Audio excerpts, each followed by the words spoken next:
دنیا میں دوستی کا رشتہ اگر ہم دیکھیں تو سب سے پاک اور متبرک. اگر دوستی کی دیکھیں, ہم نے ایسے بھی دوست دیکھے ہیں جو اپنے دوستوں کے لیے جان دیتے ہیں, جو اپنے دوستوں کے لیے خون دیتے ہیں, جو دوستوں کا بھروسہ ہوتے ہیں, جو والدین سے زیادہ دوستوں کو آپس میں بانڈنگ ہوتی ہے, بھروسہ ہوتا ہے. لیکن آج ہم آپ کو ایک ایسی دوستی کی کہانی بتائیں گے, آپ کے رونگٹے کھڑے ہوں گے. شاید یہ کہنے سے بھی میں باز نہیں رہوں گا کہ اب کے بعد آپ بہت سوچیں گے. بہت لوگوں کو دوستی سے بھروسہ اٹھے گا. رشتہ داری تو پہلے ہی ہم نے اس کی دھجیاں اڑائی تھی, رشتہ داروں کی تو ہم نے پہلے ہی بینڈ بجائی تھی, لیکن اب دوستی کی بھی باری آئی. آج ہمارے ساتھ ایک لڑکی جڑی ہے. کل ہی ہم نے آپ سب حضرات تک ایک اپڈیٹ پہنچایا جو ڈاکٹر باری نائک ہے, جن کا تعلق ساؤتھ کشمیر سے ہے, جو فراڈسٹرز, سکیمرز, دھوکہ بازوں کو عوام الناس کے سامنے ننگا کر کے چھوڑتے ہیں. کل انہوں نے ایک اسکیم کھولا.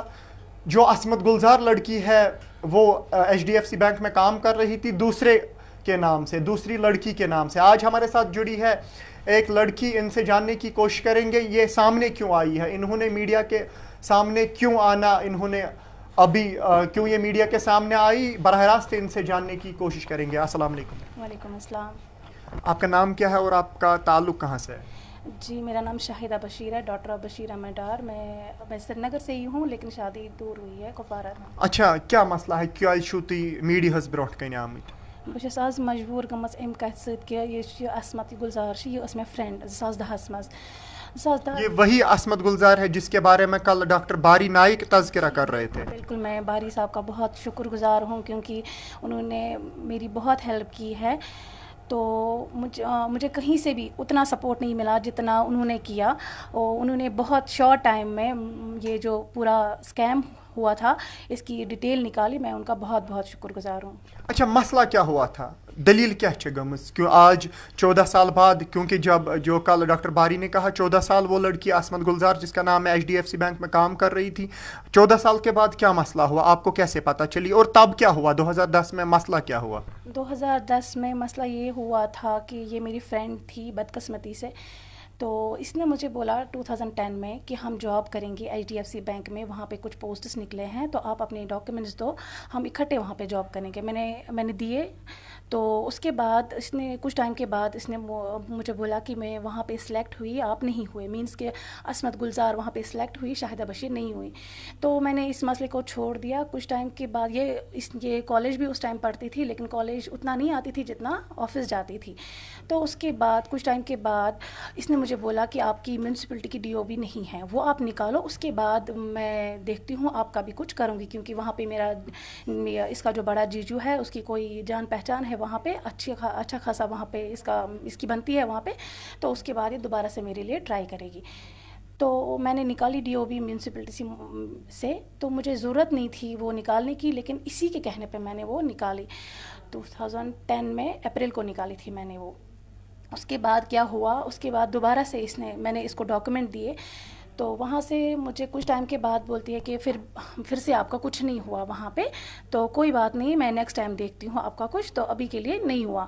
تو میں نے بھی پھر چھوڑ دیا. اس کے بعد کیا ہوا کہ میری شادی ہوئی 2013 میں. اس نے مجھ سے پھر سے کانٹیکٹ کرنے کی کوشش کیا, مطلب کانٹیکٹ کیا. کنٹیکٹ آپ کی, یہ اس فرینڈ کا آپ کے ساتھ کنٹیکٹ تھا, مطلب پانویں نے سوتی کات کران؟ بالکل, کچھ ٹائم کے لیے, پرماننٹ نہیں تھا وہ کنٹیکٹ ہمارا, تو کچھ ٹائم کے لیے وہ اپنی مطلب کے لیے تھا اس کو کنٹیکٹ میرے سے. تو 13 میں اس نے مجھ سے تیسری بار ڈاکیومنٹس لیے, بولا کہ میں اب کی بار دیکھتی ہوں کیونکہ میری اچھی جان پہچان بن گئی ہے یہاں پہ. تو میں نے اس کو پھر سے تیسری بار ڈاکیومنٹس دیے. تو جب میں نے اس کو ڈاکیومنٹس دیے تو اس نے اس ٹائم کیا کیا, اس نے مجھے پھر سے تیسری بار وہی سیم سٹوری بولی کہ نہیں کچھ نہیں ہوا, تو دیکھتے ہیں, پھر کبھی دیکھتے ہیں. میں نے بولا رہنے دو, مجھے نہیں جاب کرنی ہے.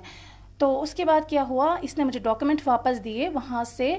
تو اس میں 12th کا جو مارکس کارڈ تھا, مارک شیٹ تھی, وہ وہاں پہ نہیں تھی, میرے ڈاکیومنٹس کے ساتھ نہیں تھی. میں نے کوئی بولا اس کو کہ اس میں یہ, لیکن اس ٹائم نہیں بولا تھا میں نے, گھر جا کے مجھے جب میں نے ڈاکیومنٹ چیک کیے تو وہاں پہ نہیں تھا یہ 12th کا مارکس کارڈ. میں نے اس سے پوچھا, اس نے بولا کہ نہیں میرے پاس نہیں ہے, میں نے تمہیں سارے ڈاکیومنٹ دیے تھے. تو پھر میں نے کیا کیا, میں اس کے کہنے پہ تو نہیں رکتی, میں نے کیا کیا کہ جے کے باس سے وہ نکالا اس کا ڈپلیکیٹ. تو بس وہیں پہ مسئلہ ختم. تو آج 2024 میں مسئلہ یہ ہوا کہ